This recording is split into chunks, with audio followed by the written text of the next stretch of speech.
Nous sommes les catholiques. Non, à l'époque, ils disaient les protestants. Et tu passes sur les protestants, mais les protestants, ils protestent les catholiques. Donc, tu ne peux plus rester avec eux. Donc, alors, je me retrouve après plusieurs coups, parce que chaque fois que j'allais à l'église, on me donnait des coups, des violents coups, mon frère me battait, mais c'était terrible. Il me battait et il me dit, si tu ne pars, si j'apprends que tu es parti encore dans l'église qui est à l'aéroport, là c'était encore gentil, je vais encore te battre. Alors je t'ai battu tout le temps. Jusqu'au jour où je me retrouve dans la rue. Alors je me suis retrouvée dans la rue. L'histoire, peut-être, vous la connaissez, parce que j'ai déjà quand même raconté. Mais c'est un témoignage. Je raconterai toujours. Il y a des gens qui m'ont dit, c'est une histoire à écrire. Je crois que je l'écrirai. Alors je me retrouve dans la rue, plus personne. Plus de parents, c'est une sœur en Christ qui me recueille à l'université, qui m'appelle, viens dormir avec moi à l'université, et je me retrouve à l'université, j'habite avec elle. Et c'est elle qui me met en contact avec tous les frères qu'elle connaissait, les parents chrétiens, et je me retrouve dans une famille chrétienne. Et alors, je vous dis, c'est là que j'ai appris les vraies valeurs de la vie. Les vraies valeurs de la vie, je les ai apprises dans la maison des chrétiens, des couples chrétiens qui m'ont façonné, qui m'ont bâti, qui m'ont montré la valeur d'une femme. Et c'est là que j'ai pris mes premiers pas, mon amour avec le Seigneur. Ils m'ont appris comment une femme seule doit aimer son Seigneur. Et j'ai aimé mon Seigneur et il m'a emmené là où je suis. Je ne savais pas qu'un jour j'allais continuer l'école. Et j'ai continué à apprendre. Ce couple a payé mes études. Je suis allée. J'ai fait mon baccalauréat, je suis allée à l'université. Je suis allée à l'université, je me suis mariée. Dieu m'a donné des enfants. Dieu m'a donné 2 enfants. Et quand je me mariais, je partais à l'université. J'ai eu tous mes diplômes dans mon mariage. J'ai fait ma licence dans mon mariage. J'ai fait ma maîtrise dans mon mariage. Et je suis toujours partie. J'ai toujours étudié à l'étranger. Et j'ai eu mon doctorat à l'étranger. Je suis partie, je viens d'arriver là. Ça fait pratiquement, j'en suis à mon 6e mois. Je suis partie, je me suis séparée de mon mari pendant 7 ans. Je viens de la Chine, je suis restée là-bas 7 ans. Le chinois est devenu ma langue maternelle. Ma deuxième langue maternelle. Parle un peu le chinois. Hein? Alors si je vais vous dire que je vous aime en chinois, je vais dire « Wo ai ni men ».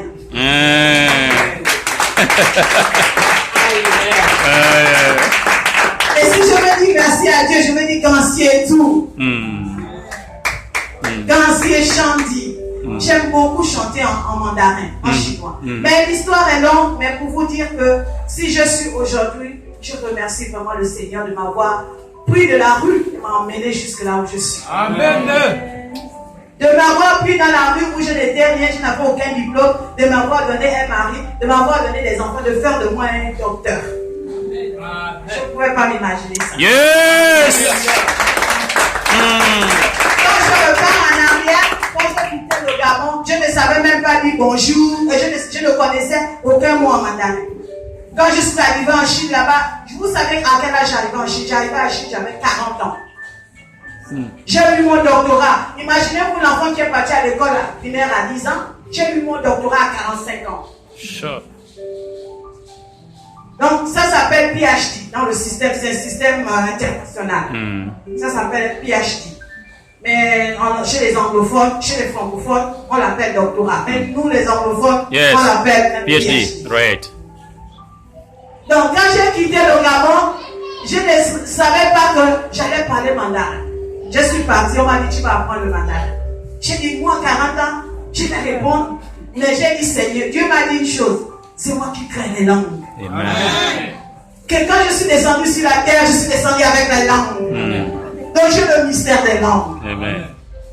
Et j'ai commencé à étudier le chinois. J'ai dit, je vais étudier le chinois. Mais je vous assure, j'avais 40 ans les étudiants. 40 ans j'ai étudié le chinois. Mais le mandarin que je parle aujourd'hui, même le chinois quand je parle, il craint.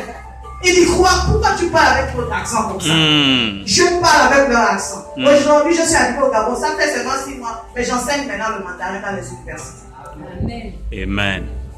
Donc Dieu peut retirer quelqu'un de la rue et l'emmener pour servir d'autres personnes. Avec intégrité, avec justice, avec amour. Et je remercie vraiment le Seigneur. Je ne pouvais pas m'imaginer ça. Aujourd'hui, vous savez, dans ma famille, non. Beaucoup de personnes, je ne leur prêche même pas la parole. Vous savez, je comprends ce que l'apôtre Paul disait, que nous sommes une lettre écrite. Nous sommes une lettre écrite. Hein? Nous sommes une lettre écrite. Je vois que dans ma famille, si tu viens avec l'affaire de Dieu, on va te dire, nous on est un témoignage vivant. Amen. Parce que maintenant, ce n'est pas la lettre. Hein. La lettre tue. Amen. Mais c'est l'esprit qui vivifie. Amen. Donc au-delà de tes paroles, il y a l'esprit qui vivifie. Il y a ta vie qui parle. Il y a ta vie. Et tout à l'heure, quand le pasteur a dit quelque chose, ça m'a touché. Il a dit, il faut qu'on se qualifie. Et dans mon cœur, je me suis posé la question, comment? Comment on se qualifie? Comment se qualifier? Voilà mon interrogation, Seigneur. Comment se qualifier?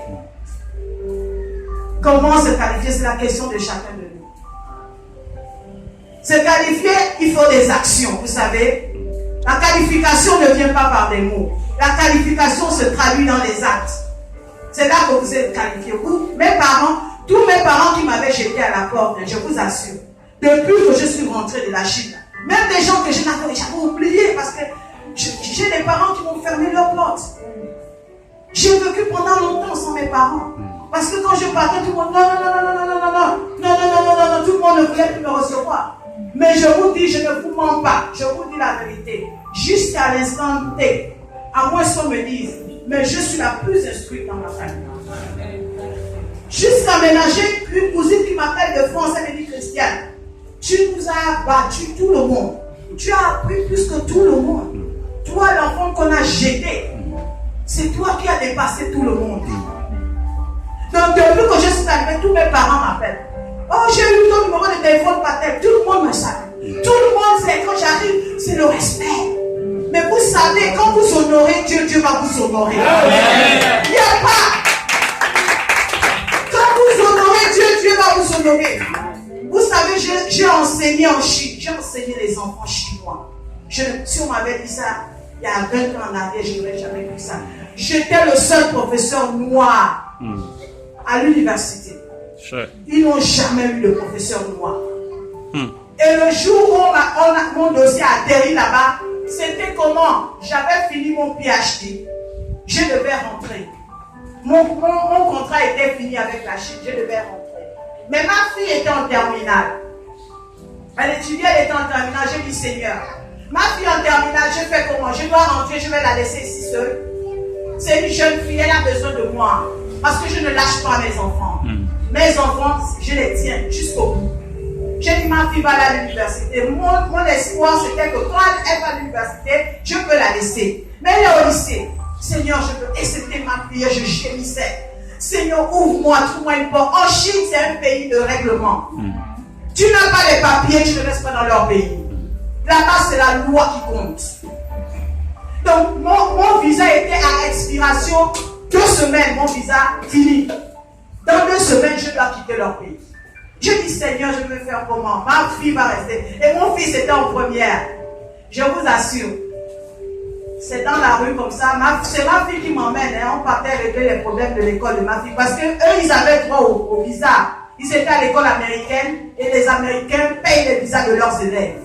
Donc, comme mes enfants étaient à l'école américaine, on ne touche pas les enfants des écoles américaines. Donc, je devais aller déposer leur passeport pour qu'on puisse renouveler leur visa. Donc, quand je pars, on a déposé les papiers, j'ai faim, on s'arrête manger. Et c'est l'endroit où on s'arrête manger. Excusez-moi, je ne sais pas pourquoi je vais là-bas, mais je vous demande pardon. C'est bon. Est-ce que vous me permettez de parler?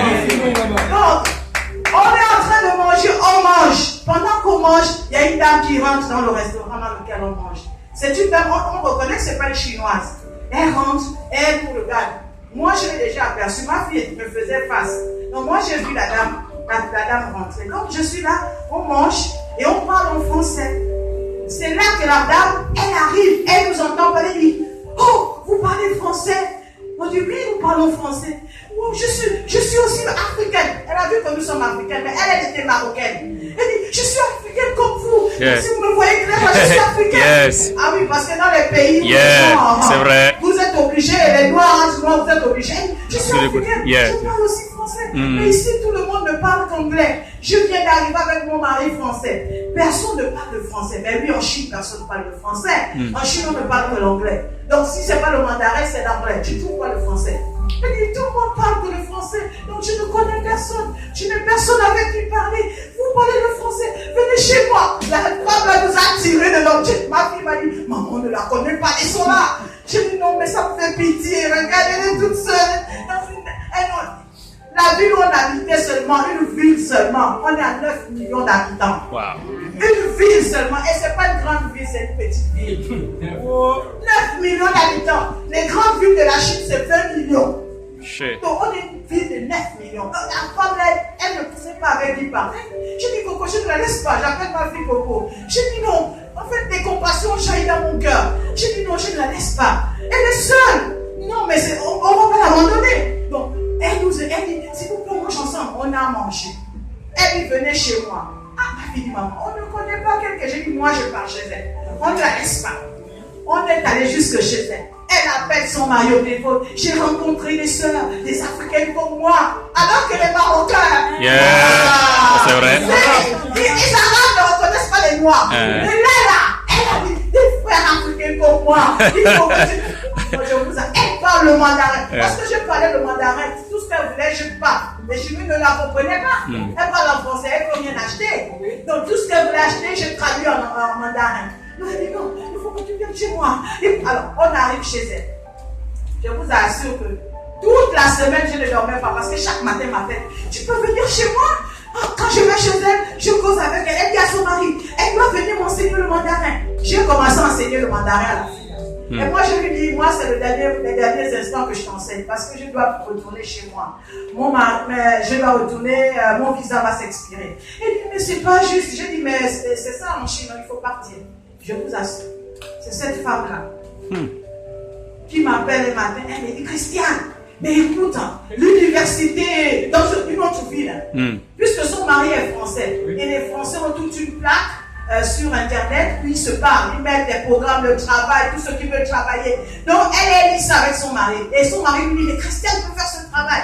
On cherche un enseignant qui va donner des cours de français. Alors, elle m'appelle, Christiane, il faut que tu voici l'adresse, envoie ton dossier. Et quand je lis la demande là, on dit il faut être native, French native. Yes. Donc French native, c'est être né français.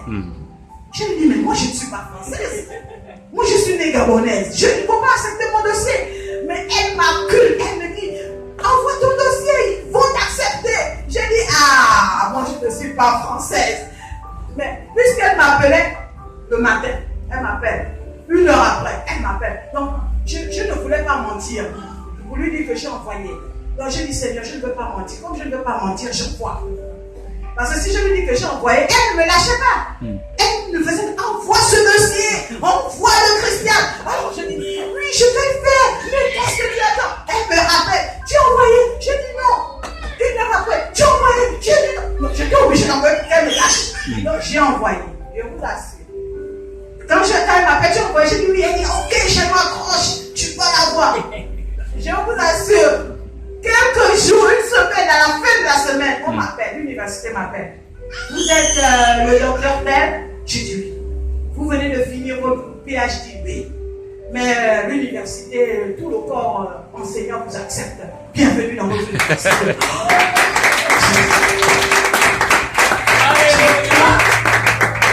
Elle me dit, envoyez-moi vite votre passeport. Envoyez-moi vite votre passeport parce qu'on sait que là, votre visa risque d'arriver à court là. Vous êtes à la fin du cycle là. Donc, envoyez vite votre passeport pour qu'on demande au gouvernement le visa pour que vous rentrez au Gabon. Parce qu'en Chine, c'est comme ça. Quand tu as fini, tu ne peux pas travailler. Tu ne peux pas finir et continuer. Non.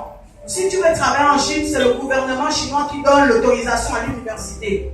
Elle me dit, envoie vite ton visa, envoie tous tes dossiers, tout le monde demande au gouvernement, ton passeport. Si tu peux travailler encore, il si le gouvernement donne l'autorisation. En fait, si le gouvernement donne l'autorisation, tu es obligé de revenir dans ton pays, dans l'ambassade de la Chine. L'ambassade de Chine te donne ce qu'on appelle le visa Z, le visa qui permet à un étranger de travailler en Chine. Donc pour avoir ce visa, il faut que ce soit ton pays, l'ambassade qui est dans le pays où tu es né, te donne ce papier. Donc j'envoie tous les papiers. Et quand je l'appelle, j'ai eu le travail, c'est elle qui saute. Je savais que tu allais la voir. C'est quelqu'un que j'ai rencontré dans la rue. Praise God. Praise the Lord. Hallelujah. C'est comme ça que l'université, quand j'arrive à l'université, mais j'arrive là-bas comme une reine. J'étais la seule moi. Quand j'arrive, j'ai tout un balèze logement, j'ai tout gratuit, l'électricité, tout le logement, tout est gratuit. J'ai dit, mon Dieu, j'ai jamais vu ça. Je suis arrivé seulement avec ma valise. Tout était meublé jusqu'aux assiettes. Jusqu'au lit où je dormais, tout, il y avait des draps. Je suis rentré seulement, me coucher, et j'ai commencé à donner des cours. J'ai commencé à enseigner des enfants chinois. J'ai enseigné la première année. Ma fille a eu le bac, je voulais rentrer. L'université a dit non, on renouvelle ton contrat. Parce que tous les étudiants, notent les professeurs. Et dit non, tous les étudiants vous ont bien noté. On veut que vous continuiez à enseigner nos enfants. Et quand j'enseignais, je vous assure, j'enseignais les enfants chinois avec passion. Parce que quand j'arrive, j'enseignais les enfants chinois. La première fois que je me présente, je leur dis, je suis gabonaise. Parce que quand je leur montre, je montre d'abord ma photo. Parce qu'en Chine, quand tu as le doctorat, tous les docteurs portent le même habit. Tous les docteurs de la Chine. Donc quand je présente ma photo, tous les étudiants se lèvent. Yes. Commencent à clamer. Right. Ils n'ont jamais bien noir. Yes, Ils portent la gauche yes. aussi femme noire. Yes. Ils disent, professeur, mais nous on pensait que les femmes noires ne font pas l'école. Ah. Oui, les femmes noires ne sont pas instruites. Elles ne font pas l'école. Les noirs d'Afrique, pas les noirs d'Amérique, mais les noirs d'Afrique ne connaissent pas l'école. Donc maintenant, c'est les noirs qui vont vous enseigner. Donc quand je me lève, je dis que oui, c'est la femme noire qui va vous enseigner. Yes. Noire d'Afrique. Amen. Les étudiants disent non, professeur, dites que vous êtes française. Je dis que non, je ne suis pas française. Je suis gabonaise. Yes. Amen. Yes. Yes. Je vais vous enseigner. Amen. Alors quand je me lève, je commence, je leur dis moi, Wochao Lissitienne, je leur donne mon nom chinois. J'ai dit Wochao Lissitienne, je me retourne et j'écris mon nom dans les caractères chinois. Tous les étudiants se disent wow! Yes! Comment un noir peut écrire notre langue? Parler notre langue. J'étais le seul professeur. Il y avait des professeurs de français, il y avait des professeurs de russe, il y avait des professeurs de japonais, il y avait des professeurs d'anglais. Ils ne pouvaient pas partir à une réunion si le professeur noir n'est pas là. Parce que le professeur noir, c'était le seul professeur qui parlait le mandarin. Yes! On recrutait, on avait laissé tous les natifs français. Tous ceux qui sont nés français, on a mis à côté en euro. Ils sont nés français, ils parlent que le français. Mais regardez le noir, il parle le français, il parle le mandarin, il parle l'anglais. Non, comprenez-moi. Je vous assure, les enfants noirs, les enfants chinois ont commencé à respecter les noirs. Quand je passe, tous les étudiants africains étaient à l'aise. Parce que quand ils parlaient avec les enfants chinois, on leur dit, vous connaissez le professeur noir, vous connaissez le professeur Lissitienne. Rempang, elle est au top, elle est un bon professeur. Je vous assure, quand je passe, quand je suis dans une salle de classe, je dis, Seigneur, je n'ai jamais enseigné. Il faut que tu me donnes l'option de l'enseigner. Alléluia. Il faut que j'enseigne avec l'onction. Et quand j'enseignais, mes étudiants me disaient, professeur, vous enseignez avec du cœur. Yes. J'ai jamais entendu ça. Come on. Quand j'ai eu la première réunion avec tout le staff professeur, le chef me dit, professeur, je dis, mais moi je n'ai jamais enseigné. Hein. C'est mon mari qui enseigne. Moi je n'ai jamais enseigné. Mais je me retrouve, elle me dit, vous savez, on va vous dire, vous enseignez avec du cœur. Parce qu'en Chine, quand vous enseignez à l'université, partout même dans les écoles, quand vous êtes devant moi, la caméra est là. Tout ce que tu dis, enregistré, on te filme. Tu ne peux pas faire n'importe quoi là-bas en classe. Tout est vu. Donc tu dois être réglo. Et moi, quand j'enseigne, je ne m'assieds pas. Je reste debout comme vous me voyez là. Jusqu'à la fin de l'heure. Je peux commencer le matin. Là-bas, c'est le travail. Je peux commencer le matin, 8h jusqu'à 22h. Je suis piqué comme ça. J'ai l'énergie. Et j'enseigne. Et je pars. Jimmy! J'ai dit, le Seigneur peut te prendre. Même si tu allais à l'école en retard, et te tirer ta main. Praise Lord. Praise Lord. Mais aujourd'hui, l'histoire est restée dans l'université dans laquelle j'étais. Le professeur noir. Mais il y a des étudiants africains qui venaient chez moi. Parce que pour moi, le professeur, c'est tout un. Quand j'étais dans le logement des professeurs, c'est pas n'importe qui rentre. Et je faisais venir mes étudiants, même chinois. Et des étudiants chinois m'ont dit, professeur, vous êtes le seul, depuis que notre université existe, le seul professeur qui accueille les étudiants dans sa maison. Vous êtes le seul. Je crois qu'il y a un étudiant qui est dans ma maison. Il me voit, professeur, vous lisez quoi? Je dis ça s'appelle la Bible. Professeur, c'est quoi c'est ça? Je dis la Bible, c'est une grande histoire. C'est cette histoire qui m'emmène en Chine. Il dit, mais comment est-ce que raconter? Quand tu commences à raconter, il dit, professeur, est-ce que quand tu commences à parler de la vie de Dieu, est-ce que c'est comment je peux la vivre moi aussi? Praise the Lord. Yes. En fait, c'était mon alliance.